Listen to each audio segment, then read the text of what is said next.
Latest updates ఎప్పటికప్పుడు పొందడానికి big TV WhatsApp channel follow అవ్వండి. లింక్ డిస్క్రిప్షన్ లో ఉంది. పాలిటిక్స్ లో ఆ పేరంటేనే ఒక బ్రాండ్.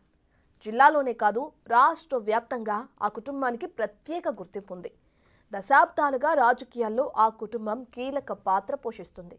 తమ సామాజిక వర్గం గణనీయంగా ఉన్న నియోజకవర్గాల్లో గెలుపోటములను వారు శాసిస్తుంటారు. దాదాపు ప్రతి నియోజకవర్గంలో వారి అభిమానులు కనిపిస్తారు. ఆ కుటుంబ వారసుడు గత ఎన్నికల్లో కూటమి విజయంలో తనదైన రోల్ పోషించారు. ఎన్నికల్లో పోటీకి అవకాశం దక్కని ఆ మాజీ ఎమ్మెల్యేకి ఇప్పుడు టీడీపీ సముచిత స్థానం ఇవ్వాలని నిర్ణయించిందట. ఇంతకీ ఎవరా లీడర్?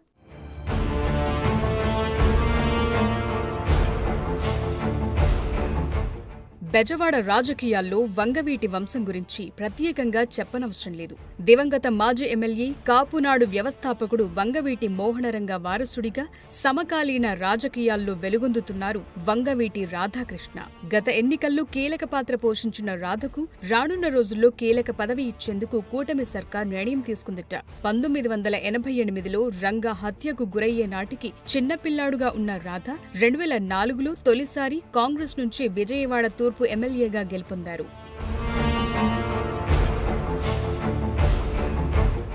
తరువాత మారిన రాజకీయ పరిణామాలతో రాధ వైసీపీలో చేరినప్పటికీ అక్కడ ఇమడలేక 2019 ఎన్నికల సమయంలో టీడీపీలో చేరారు. నాటి నుంచి ప్రతిపక్ష పార్టీలో ఉంటూ అనేక ఆటుపోట్లు, ఇబ్బందులు ఎదుర్కొన్నారు. మరోవైపు ఆయన్ను వైసీపీలోకి తీసుకెళ్లేందుకు మాజీ ఎమ్మెల్యేలు కొడాలి నాని, వల్లభనేని వంశీలు గట్టి ప్రయత్నమే చేశారు. అయినా కానీ రాధ మాత్రం తెలుగుదేశం పార్టీకి కట్టుబడి ఉన్నారు. 2024 ఎన్నికల్లో కూటమి ప్రభుత్వం గెలిచేందుకు తన శక్తి మేర ప్రయత్నం చేశారు. స్టార్ క్యాంపెయినర్గా వివిధ నియోజకవర్గాల్లో విస్తృత ప్రచారం చేశారు.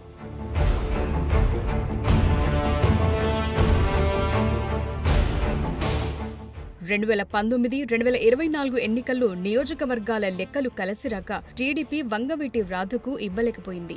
గత ఎన్నికల ప్రచారంలో చంద్రబాబు స్వయంగా రాధ భవిష్యత్కు తనది హామీ అని ప్రకటించారు. కూటమి ప్రభుత్వం ఏర్పడి 6 నెలలవుతున్నా అది కార్యరూపం దాల్చలేదు. ఇటీవల బైపాస్ సర్జరీ చేయించుకున్న రాధ కొంతకాలం ఇంటికి పరిమితమయ్యారు. గతంలో పీఆర్పీలో పనిచేసిన రాధ తరువాత పవన్ కళ్యాణ్ సమీప బంధువునే వివాహమాడారు.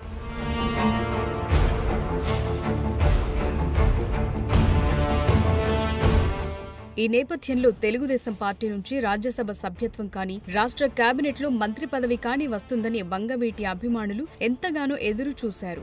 ఇంతకాలం ఖాళీగా ఉన్న కేబినెట్ పోస్టు రాధ కోసమేనని విస్తృతంగా ప్రచారం జరిగింది. ఆ తరువాత 3 రాజ్యసభ స్థానాల్లో రాధకు ఒక స్థానం వస్తుందంటూ మరోవైపు ప్రచారం కొనసాగింది. 3 రాజ్యసభ స్థానాలు ముగ్గురికి కేటాయించడం, ఖాళీగా ఉన్న కేబినెట్ మంత్రి పదవిని జనసేనకు కేటాయించడంతో రాధ అభిమానులు నిరాశకు గురవుతున్నారు.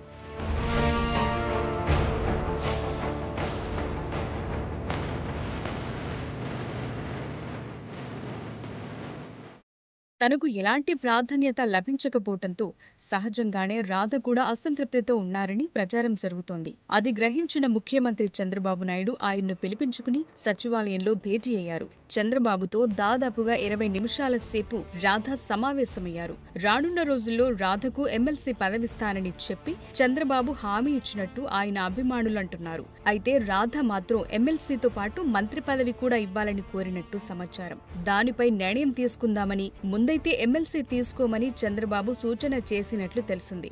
రాధ మాత్రం మంత్రి పదవి కోసం గట్టిగానే పట్టుబట్టారట.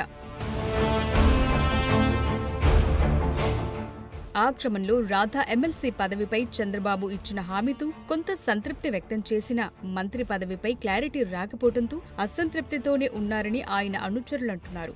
మరి వంగవీటి వారసుడికి చంద్రబాబు ఎలాంటి న్యాయం చేస్తారో కానీ త్వరలో ఎమ్మెల్సీ స్థానాలు ఖాళీ అవ్వనుండడంతో రాధ శాసన మండలి మెట్లెక్కటం ఖాయమంటున్నారు.